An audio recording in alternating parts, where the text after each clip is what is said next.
So this afternoon we are leaving the shores behind and setting off on a quest of curiosity.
I feel as though I've been travelling since Thursday morning because we've had all sorts of delays and setbacks, but we're here.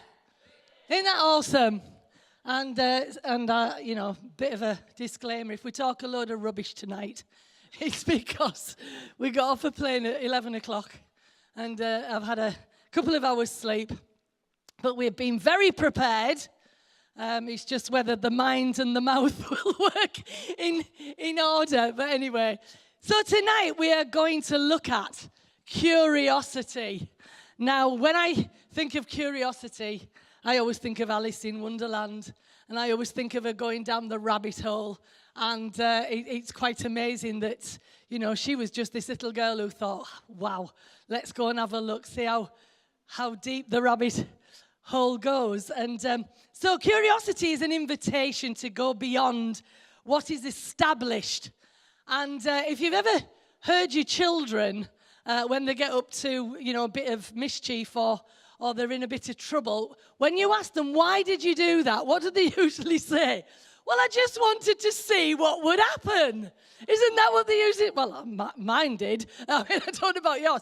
Well, I just wanted to see what was going to happen, Nearly set the house on fire. Well, I just wanted to see what happened. Or, when they're trying to do stuff. Now, the thing is, children ask about 300 questions a day. I don't know whether you know that. We almost put a thing up where a child was just, every time the parent said anything, it was, why? And then another question, why? Another question, why?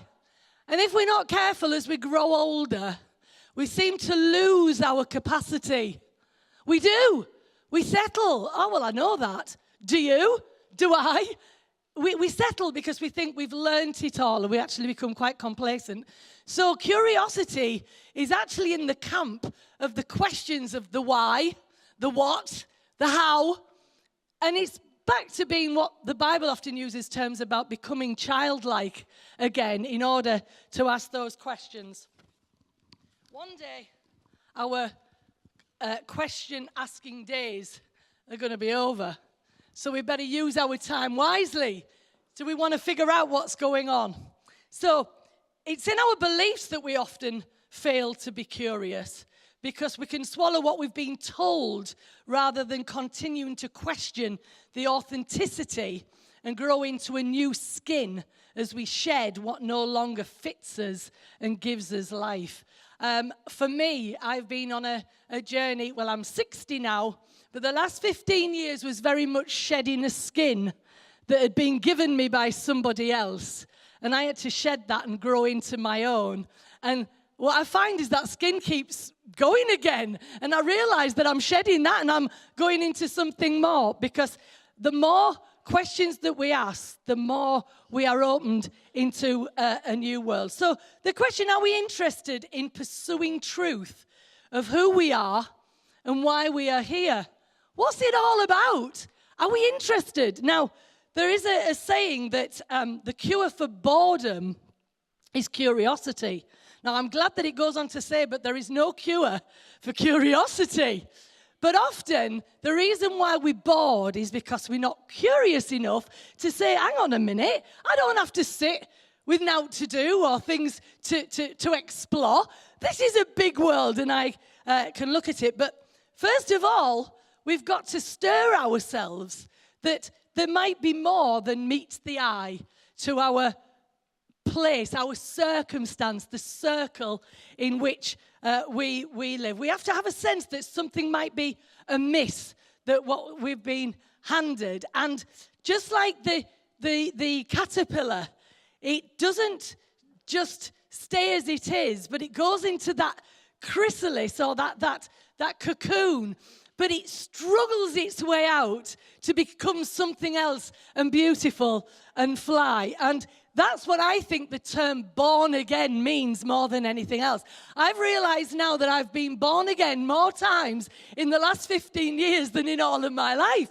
Because what happened is a new revelation would come and I'd realize I've been in another cocoon and I've come out as another butterfly and I'm free to fly again. Now, we sometimes have to break out of the boundaries that have been set for us by others. Now, well-meaning people will always suggest that it's safer to stay in the cave. And we've got some lovely, wonderful clips for you tonight because they will help visually explain this whole thing about curiosity. They will tell us to stay where it's safe and warn us that curiosity killed the cat. Now, failing to be curious might save one of the cat's 9 lives. But like William Wallace said, all cats die. No, he didn't. He said all men die, but all men don't truly live. And that's the key to us. We have one life to live.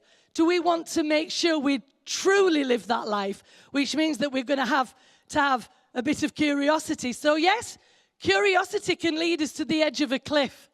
And as we reach out and stretch out to see the new world before us, we might think we're going to fall. But maybe instead of falling, we'll fly. And when we fly, we'll reach tomorrow. You're going to see a wonderful clip of the film of The Croods, where beyond the cave was this place called tomorrow. And if we want to use a different word for that, it's freedom, freedom that we've never known. So sit back and enjoy, open up your mind, and start to be curious, because that's why we Q. Yeah? I like the fact we can use the Q a bit more creatively. We are curious. Are you going to be curious tonight? Come on, open up your heart to everything. It's a big, wonderful world, and we don't put our theology or our spirituality in a box that's separate from everything else. It's all connected. And so as we share tonight, we're saying, let's live. Let's not just say, oh, this is my secular world and this is my faith world. No, let's bring it all together in one awesome, curious, wonderful life. And I'll tell you what, we will fly and not fall. So enjoy tonight. Thank you very much.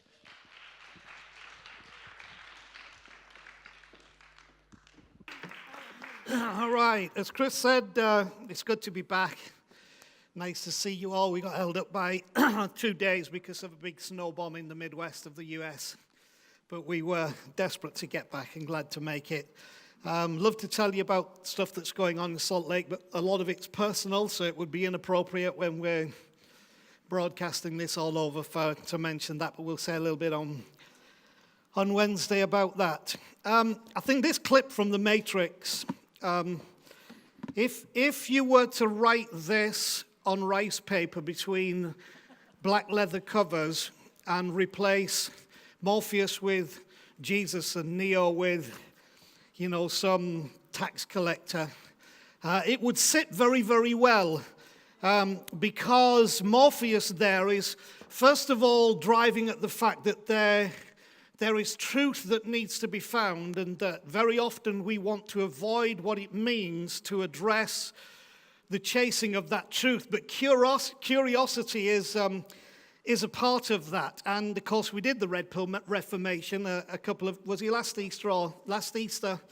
where you have to choose which pill you take as to how much you want to see revealed in your life. Now, I found it fascinating on that clip where it finishes is Morpheus, the black guy who is helping Neo understand what's going on, which is in the film The Matrix. His final words are "follow me," which I found fascinating because I've been raised in church and, I've heard the words of Jesus. Jesus said, "Follow me." But I realized it's always been this kind of surface, superfluous thing that, gentle Jesus, meek and mild, would like you to follow him.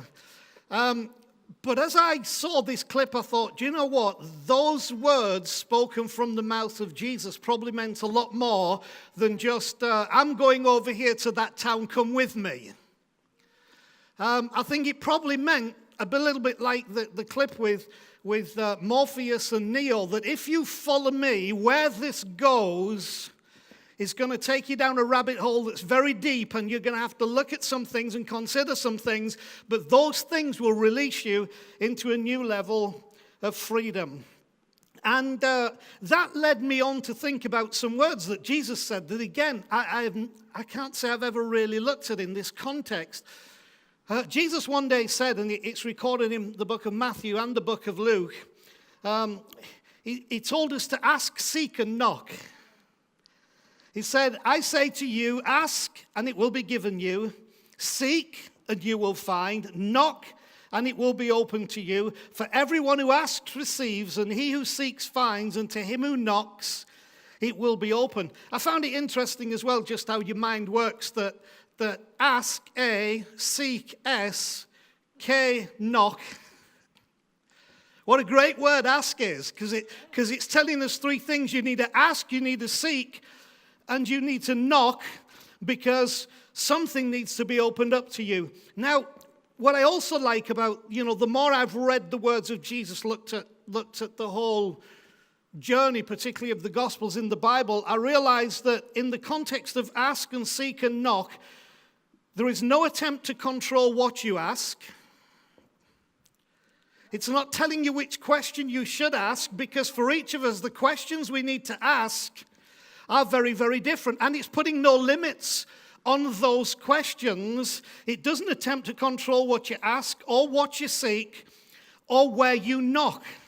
It just wants you to ask, seek, and knock. And the whole issue of curiosity is about asking, seeking, and knocking. Therefore, I have to say that Jesus promoted curiosity massively when he said, you've got to ask, you've got to seek, you've got to knock, and you've got to follow me. Now, I do understand, church buildings do funny things, and the word God does strange things to people, and the word Bible does funny things to people, because we go all religious and silly and restrictive and bound and contained, when the truth is, there's lots of stuff you need to be asking about. This will upset some, and I apologize, but it was necessary for me. One of my great liberations 15 years ago was the introduction of bad language into what was, in essence, my prayer life. Now that's not a recommendation that you cuss in your prayer life, but it was something for me, because in my religious upbringing, there was somehow a dishonesty that was masking what was going on inside, because I had some big asks. In gentle terms, why the hell is this happening to me? This should not be happening. And looking for why is this? I'm seeking the answer. I'm knocking to try and find out what's going on. Do you know what I find out is that the God who I believe in really didn't blink, shift an eye, rebuke me, whatever. In fact, it seemed that he was more content with the honesty of asking, seeking, and knocking than the religious part of us that doesn't ask anything about anything, doesn't seek truth further than our nose, and doesn't knock on any doors to see what the heck is going on in the world. So Jesus says, be curious, ask, seek, knock. He doesn't tell you what to ask. He doesn't tell you where to seek. He doesn't tell you which doors to knock on. He just says, do it, because if you ask, you'll receive. If you seek, you'll find. If you knock, the door will be open unto you. And so it opens up our thinking and our hearts to a whole new dimension of revelation. There are some strange things that happen in this context. I'm very aware of it. I, by nature, can get quite anxious. Chris will tell you, I want to be first on the plane. Why? Because I want to get my bags in the overhead, and I want to be seated. I don't want to be held up. I want to be first. Of course, she's one of these who would sit in the waiting area and be the last on the plane. I can't do that. I can't do that. It's like, come on, it's time. There you go. So I know all the ways they call. So first of all, it's people needing extra assistance and people with small children. And then in the US, it's active military. And then it's first or particular class with your thing, and then it's, so I know which, so I'm like ready, I know exactly where to be because of what's coming next. And what's interesting in that is that God still loves me. And what's interesting about that is I have had this thing going on for almost 15 years, and it all happened one day when I was out for a walk, and I was asking, I was seeking, I was knocking. I was not in a good place. I was quite upset because it didn't make sense, and it was one of those "where are you, God" moments. And in that moment, I said, God, if you're there, right? This is preacher, minister, 20-odd years leading a church, 30-odd years in ministry. If you're there, what is going on? I don't know what to make of this. In that moment, a white feather floated down out of the sky, and I was able to put out my hand and catch this feather. Now you say, that's dumb. But you see, the answer to my ask, the response to my seek, the openness to my knock will be different to you. But in that moment, I had a moment that said, you know what, something bigger than me is going on here.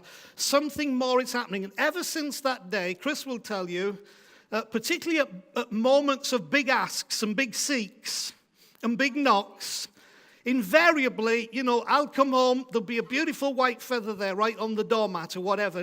Now, So anyway, when we were going out to Salt Lake from Leeds Bradford, we had a good period of turnaround, but then there was 15 minutes delay, 30, 45, an hour 15, an hour, making it incredibly tight. Well, of course, Mr.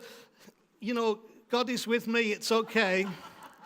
It's like, well, I was asking some questions and I was seeking some answers. I was knocking on some doors, and I went into the pre-entry to the gangway that goes to the plane. It was before any of it had been opened. It's inside. There's no access to outside whatsoever. And in my ask, seek, and knock, I walk in there, and guess what's right at my feet as I walk in there, in my anxiety, asking, seeking, knocking? A white feather. Inside the building, the only one, beautiful. Now, I just want to give you one other little thing that's interesting. Chris last weekend went to an event in Waco, Texas, because we were down there speaking in the church there. And, it was a random thing, and you wonder, should I be here? Am I in the right place? The asking, the seeking, the knocking. The woman stands up who's going to speak, and she describes an illness that she has had. Chris went to her afterwards and says, "You had good pasture syndrome." And the woman was absolutely shocked. She said, "How do you know that? How have you heard of it?" Chris's mother was diagnosed with good pasture syndrome, which is a very rare disease that is a kind of cancer that attacks your internal organs and obviously ultimately kills you.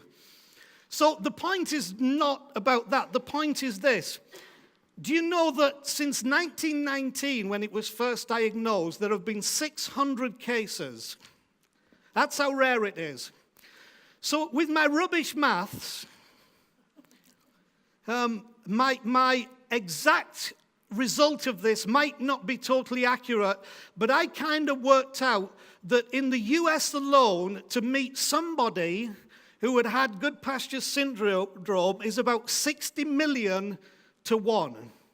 The chances of meeting someone who had that disease that your mother had, when you put that worldwide, we are talking about hundreds of millions to 1, but Chris is in a room. Now, you say, what's all that about? Well, if you're wondering whether you're where you should be, little things like that in the ask, the seek, the knock are wonderful. Now, let me also balance that by saying, it's all very good, I'm talking about a feather, and it's all good talking about somebody who had a disease your mother had, but what about the parent whose kid died of cancer? What about the people starving or without clean water in Africa?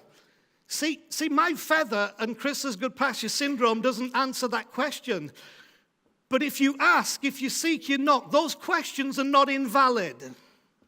Those questions God doesn't turn his back on, but it's in the asking, the seeking, the knocking that we find the answer. Now, let me also say this, that it doesn't say that what you hear in response to your ask, what you see in response to your look, what you encounter in response to your knock, will always be the thing that you thought you would get, but you will get something that will make you realize that something's going on, and in your curiosity, you will find it. Now, be as curious as you possibly can for this reason.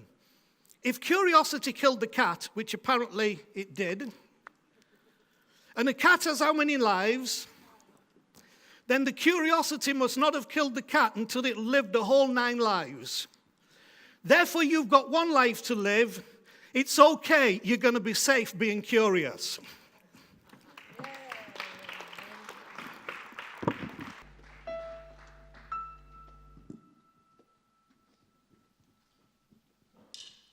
You are Lord of life, love, and other mysteries. I find in you all I ever need to know.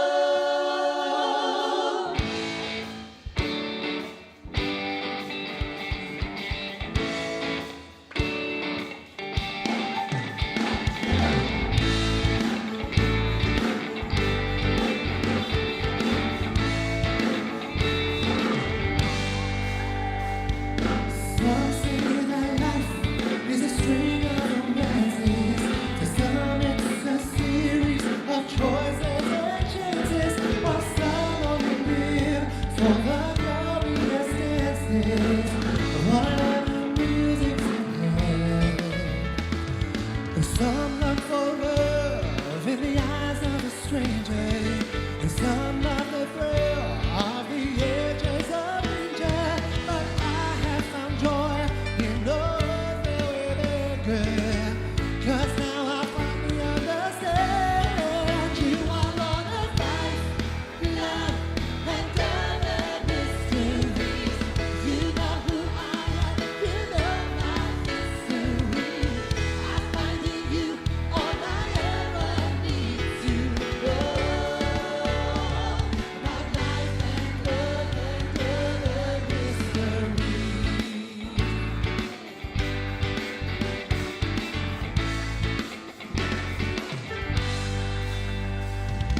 I cannot reason with many defiance, but trying to explain all the mysteries of science. 'Cause I'm just a child in the midst of these giants, but I never face them alone.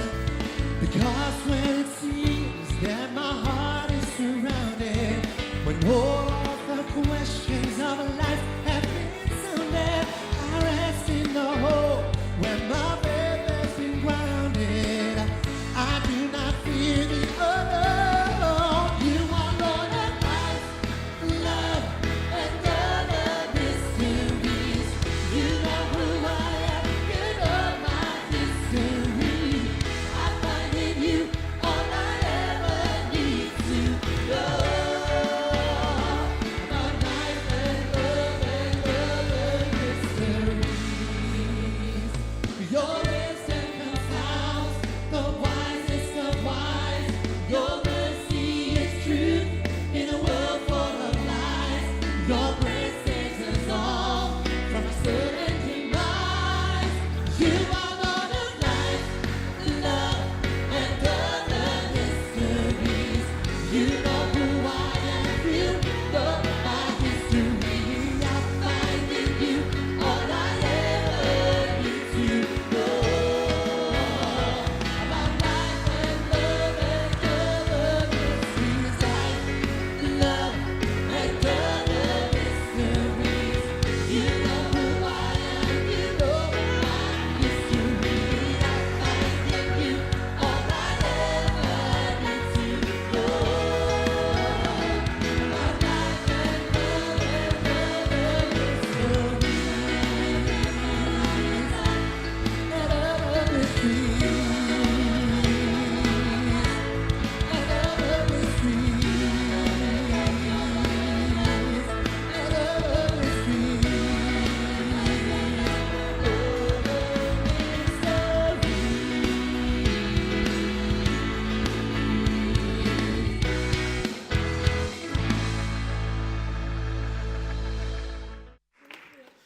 Now, I appreciate some of these films like The Truman Show we've watched and we're familiar with, and just try and cut you the best clips.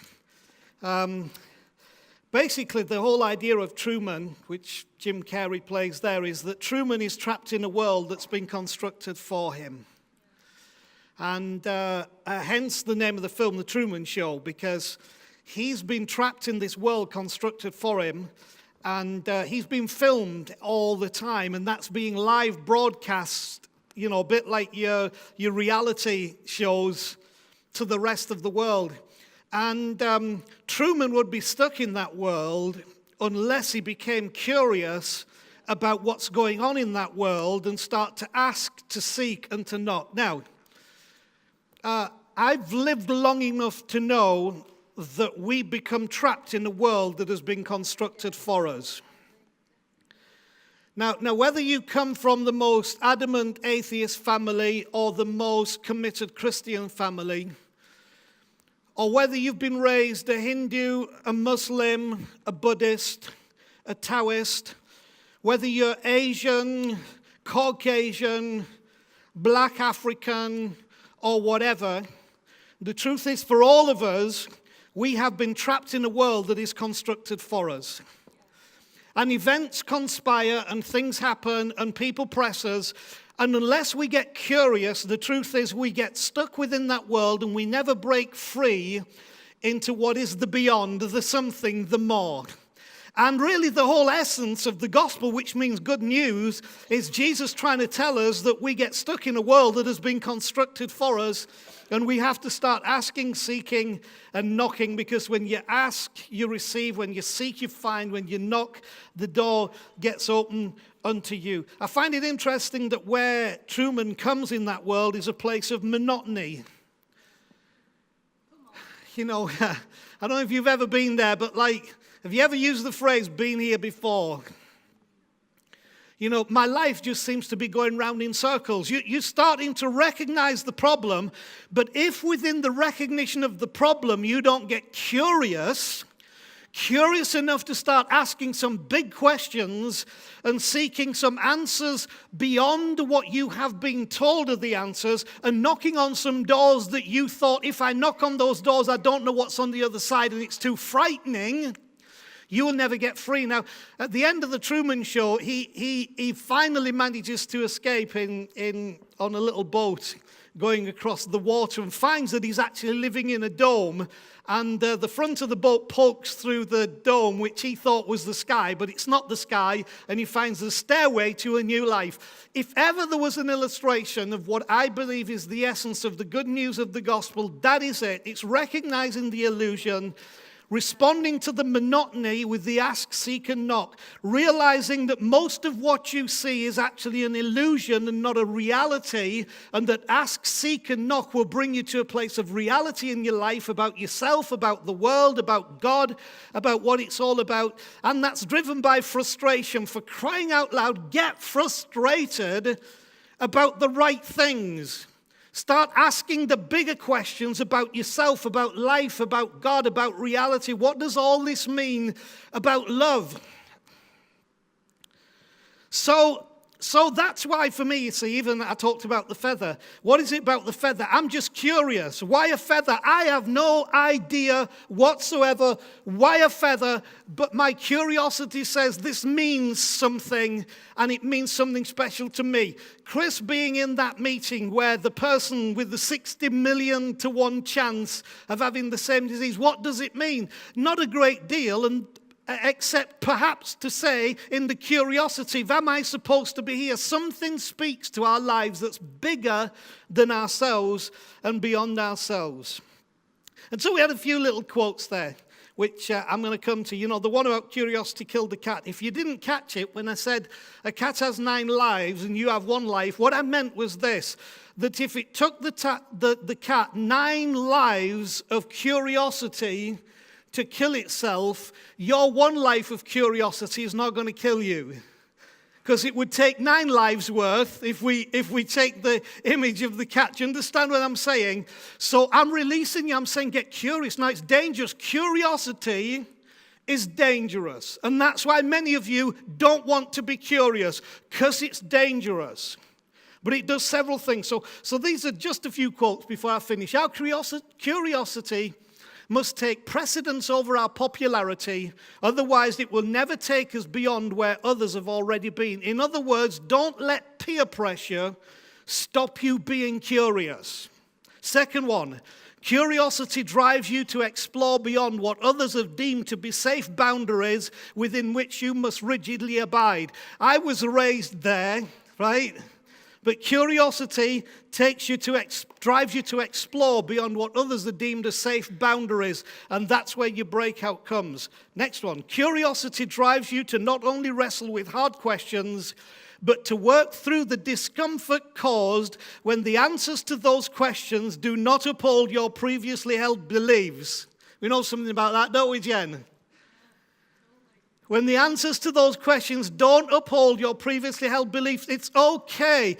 If God the divine is there and he is present and he is being, you're going to be okay because you're going to find what it actually was you were always looking for all along. Next one, curiosity will allow you to free God from the shackles of religion and yourself from control. That's a good one, isn't it? Okay, and one last one. Christianity without curiosity, that's why Q is Q. That's why we've got curiosity. Christianity without curiosity is like a bird with clipped wings. It is kept grounded and denied the freedom to fly to places unknown for fear it will never return to the place that it left. You know, there is a conspiracy, often even in Christianity, to clip your wings, keep you grounded, not give you the freedom to fly to places unknown, even in your understanding of God the divine, for fear that you'll never return to the place that you left, where we're freeing you. This is not a clip your wings Christianity church. This is a fluff up your feathers, get yourself ready and take off. And we'll be there and you can come back. You can fly back in and we'll feed you and we'll water you. I hope you come back. I hope you're more of a homing pigeon. See, the nature of birds that fly is that they do what? They migrate. What does that mean? It means they go and fly, but they always come back to the place where life begins, so that life can begin again and they can produce life and then we can migrate again. There is a wonderful freedom in the curiosity to find the real Jesus of the Bible and the real God that he talks about and the real essence of the Spirit that he says is present. Because when you find that, Jesus said you will find absolute freedom. Because he said, I came to set you free, not to clip your wings. And I want you to meet the Jesus who sets you free, who's not come to clip your wings, who then in his love will be the wind beneath your wings. I'm not going to sing right now. I could sing that, couldn't I? Wind beneath your wings would be inappropriate. But that is what he wants to be. I pray for you tonight that you'll spread your wings, feel the wind. But when it takes you to the heavenly places that it takes you, here's what happens. You will have a completely different perspective on the world that you live in, and you will see beauty and glory at every turn. And your experience when you land again in that place will be one that has touched something in heaven that now brings that to earth. And that's what Jesus wanted you to do. Your kingdom come, your will be done here on earth, because we've seen something in the heavens. But that only comes when we get curious and we ask and we seek and we knock.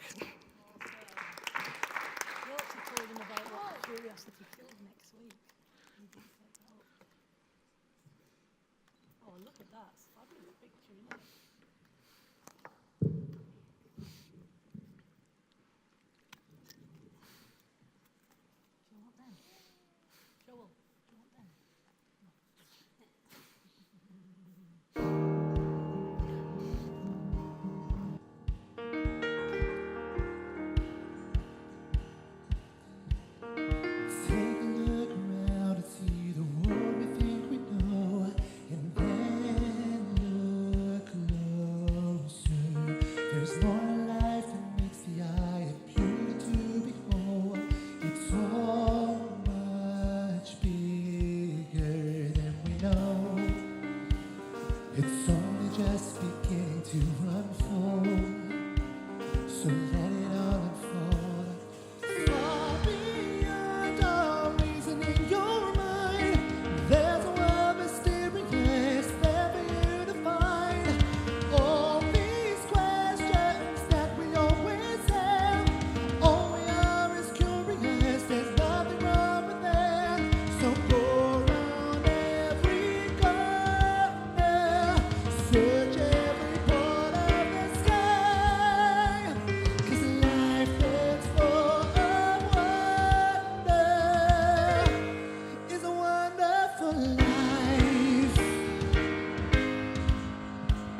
Dig beneath the surface, find the lessons there to learn, and then dig deeper. Feed your intuition, don't leave any stone unturned. Be the seeker of the truth. Listen when you hear it calling you. You know it's calling you. Far beyond all reason in your mind, there's a world mysterious there for you to find. All these questions that we always have, all we are is curious. There's nothing wrong with that.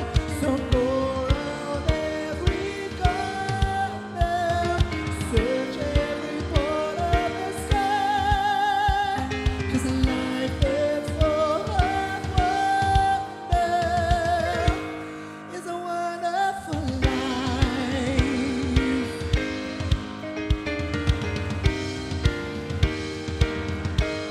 It's a wonderful life.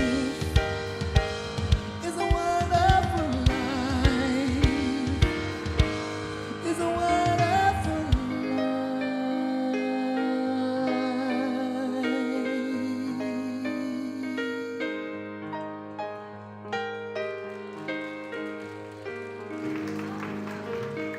Okay, just before we get done, I just want to plug next week, because next week is Easter weekend, and we're going to kill the cat. You know, I think in the stories I was raised with, we've had 9 lifetimes of stuff, and we're going to kill the cat next week. The cat that we're going to kill is the common atonement theory, and that cat is going to get killed next week. Now, if you don't know what that is, then you should be here, because we'll explain. And if you're curious, then be here, because we'll explain. But curiosity, I want you to know, is going to work on that, because 2,000 years ago, we are celebrating something that was so dynamic, so amazing, so marvelous, that it changed something in a way that you would never imagine. And my view is that the conventional concept of the cross has far fallen short of what the true implications are of what that leads us into. And so be here next week. Bring somebody along. We'll have a great night when curiosity does kill the cat next week. So bless you. Thanks for being here this week.